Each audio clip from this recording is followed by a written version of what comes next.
Good morning po mga kalingap. Kakain! Kain po tayo! Yung namin ay Dahil nga nagutom kami, eto, nagpahinga muna kami dito at nilabas na po namin ang aming mga pagkain. Kanya-kanya po kaming balot dyan mga mare. Maganda din pong karanasan ito mga mare na minsan lalabas din, pupunta ng bukid. Ay naku, nakaka-relax po talaga. Actually po, galing po kami sa scouting at napagod at nagutom. Kaya ito, pahinga muna at syempre kakain din. Pag kami po nag-i-scout, nagdadala po talaga kami ng pagkain mga mare, lalo na't malalayo yung lugar na pinupuntahan namin. Pag nag-i-scouting ka talaga, ang dami mong mararanasan. Sa trabahong ito, bawal po ang maarte, lalo na sa atin na mga kababaihan. Naku po, kailangan hindi ka maarte dito. Kasi minsan, mararanasan mo rin na mag-ihi sa tabi-tabi. Totoo po yan kasi minsan mag-i-scout kami, walang mga bahay-bahay sa tabi-tabi. Kaya pag aabutin ka talaga ng ihi, ay naku, mapapaihi ka talaga sa damuhan mga mare. Pero in fairness, sa lugar na to, malinis naman at saka mahangin. Sobrang presko po talaga mga mare.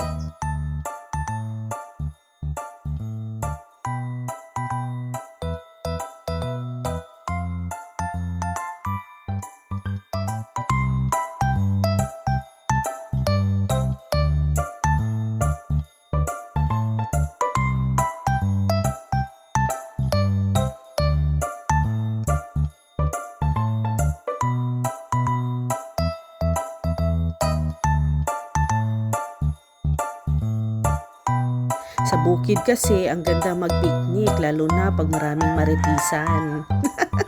Mapapadami talaga ang kain nyo mga mare pag ganito ang panahon sa bukid. Kakatapos lang kasi ng ulan, kaya medyo mahangin at malamig po ang panahon.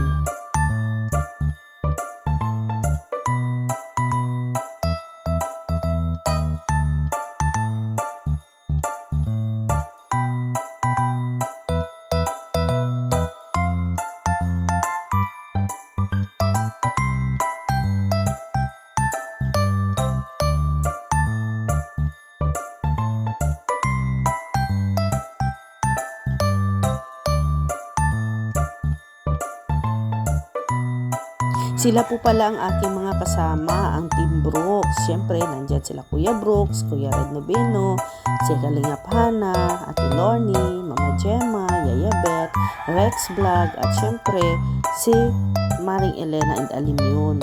Pagkatapos nga po namin kumain, eto, nangangapit bahay na po kami. Habang kami nagtatambay, dito ila nanay, may konting maritisan si nanay sa amin na ikinagagulat po talaga namin, mga mare. Viewers po pala sila ng Team Kalinga. Pero ang kwento po nila sa amin ay yung buhay po nila Nanay Imelda at ni Joy nung panahon na nandyan pa sila nakatira sa Vinson. Grabe nga po mga mare yung kwento nila. Sobrang hirap daw po talaga ng buhay nila Joy noon. Wala daw po kasing permanenteng trabaho yung tatay ni Joy noon. At ang sabi pa nila, wala nga daw pong bahay sila Joy noon. Palipat-lipat nga lang daw po ang ginagawa nila. Hanggang sa isang araw daw, nabalitaan na lang nila na doon na daw po naninirahan sila Nanay Imelda sa Labo. At hiwalay na din po sa kanyang asawa. Pero nasubaybayan po nila ang buhay nila Joy dito sa social media. Syempre sa tulong po ni Kalingap Rob. Dahil nga po viewers sila ng Kalingap, nakita po nila si Joy Diwata na na-vlog po ni Kalingap Rob. Simula no, nakasubaybay na po sila sa buhay nila Joy. Sobrang natutuwa nga po sila sa blessing na natanggap po ng pamilya. Kasi nga noon wala silang bahay, pero ngayon may sarili na silang bahay.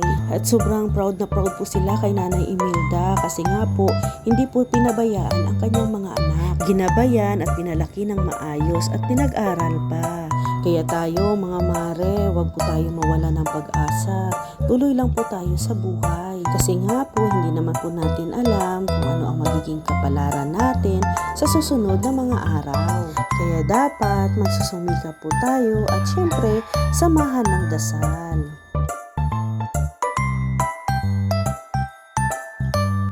Ayan o, dito kami sa kalagitnaan ng palayan. Kumuha ako ng palay.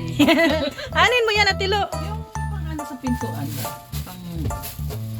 Mahal to kaya, binibili ko sa ano. O sa ano, ungpin, mahal yan. Pin, mahal to. Mahal yan, o. Nabalutan ko Tapos- lang siya ng ribbon. Tapos isasabit. Sasabit na ganun. Ano daw pong ano niyan, meaning? Kasi ano to, di ba? Yung abundance, yung palay is bigas. Mm-mm. So meaning abundance. Mm. Yan. O sa Isasabit. ungpin, mahal yan. Ano yun ko lang yan ng ribbon. Isasabit lang. Isasabit na ganun. So yun na yun. Mm. May Kasi, kuha tayo dyan pa. kasi sa amin naman kasi iba ang sinasabit eh. Bakit? Mga bawang. Bawang. Dito ang palay. na yun. Kontra sa Oo. Oh, dito libre lang kinuha ni Ate Lorne oh. Maraming Walang palay palay. oh. Maraming palay dito. Nagpaalam naman po tayo na hindi tayo palit po. Di ba? Wala pa naman to isang... Si Ali oh, sama-sama din si Ali oh. Buong Team Brooks po ay nag-scout ngayon. Ano nga ano, at least ano, huminto yung ulan kanina. Kala Kanina namin. lakas ang ulan. Grabe. Buti na lang nawala yung ulan. Si Rex nandun na. Hello guys, ayun, pinaayos namin yung click kasi ano nasira ang signal light.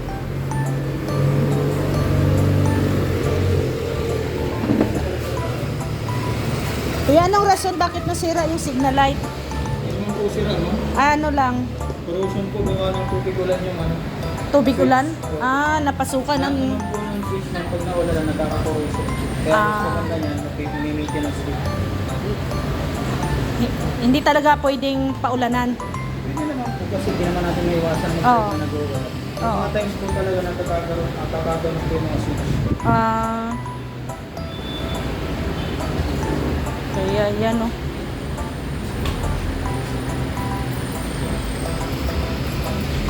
Ano natin, pinaayos. Mas maganda kasi pag nakabiyahe may kondisyon ang motor.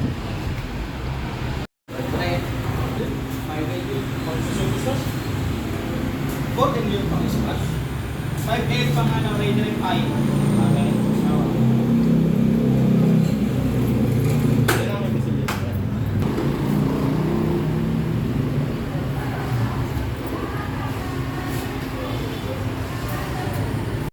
Ito nga po mga mare, pagkatapos namin mapaayos ang motor, ay nagutom po kami at dito kami muna, nagmuni-muni, nagtatambay ni Rex.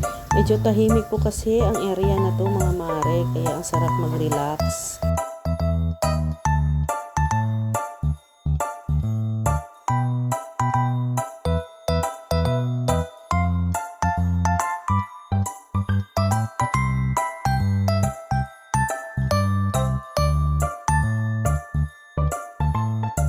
Lumakas na nga po ang ulan mga mare, kaya ayan, bigla kaming napalipat ng pwesto. Ito nga lang po yung order namin, spaghetti, empanada, nag-chop suey si Rex, and kanin. Ganyan po talaga yan si Rex mga mamshi. Rice is life. Kain po tayo mga mamshi, nag-spaghetti lang po ako. Kasi merienda lang naman po ito.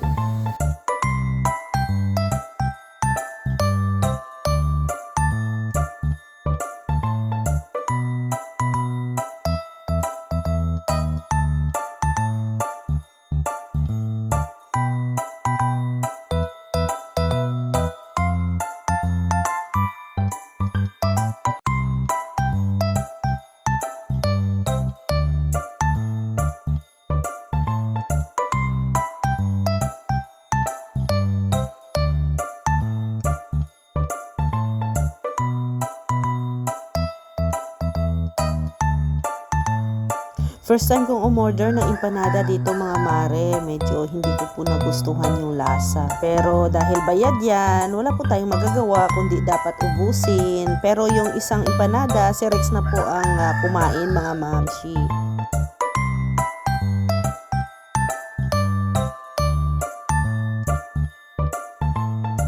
Pagkatapos namin kumain, umuwi na din po kami at dito na nga po kami sa aming tambayan, sa bahay po ni Baby Alinyon, sa Team Brooks. Si Kuya Brooks po pala ay naghahakot ng bato at inilalagay sa harap ng kanyang bahay. Medyo kasi maputik na dyan na part, mga mamshi.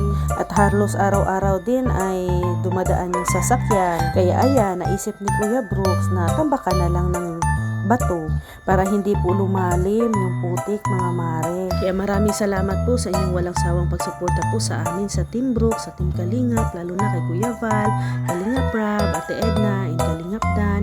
Maraming salamat po. God bless sa ating lahat. Bye!